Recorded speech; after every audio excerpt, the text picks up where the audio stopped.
Hello everyone, my name is Daniel Creel, Ambassador of PinSeeker and owner of VC Golf, and I'm here with Rob Guilfoyle, CEO of PinSeeker, and today we're going to be helping you with the sway on the backswing.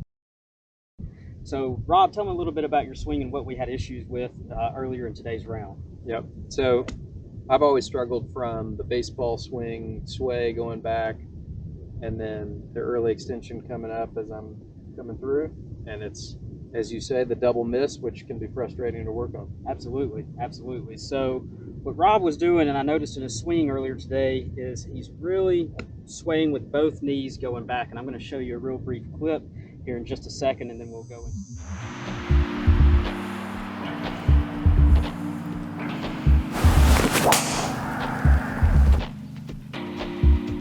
But the problem with the sway is it gives you a false indication that you're rotating to get back. And what we're doing is we're actually doing a good job transitioning weight.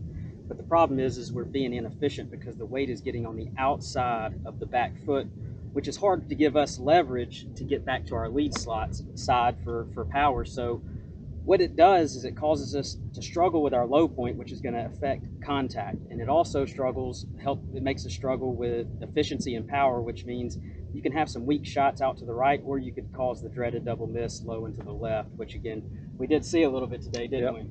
So cool, I'm going to move this around so the viewers can see. And as you can see, guys, where I have these sticks set up, so I have them tilted, and you can see I have one on his lead leg, and that's going to help the lead leg not collapse, and it's going to promote it to move more towards the ball. And then we're also promoting that trail leg. We just don't want any kind of sway. We want the weight to stay on the inside of his trail leg. So I'm going to bring you in just a little bit closer, and I got Rob just hitting a wedge.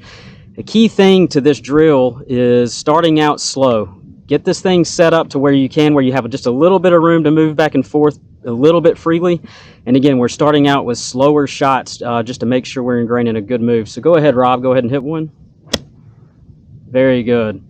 So you can see there we had very little sway compared to the video that I showed you just a minute earlier. And again, this is really going to help him. It's a tough thing to break. It's a simple concept, but at the same time, it is a tough one to fix. So you want to make sure you have something set up that's going to give you immediate feedback, like something like this.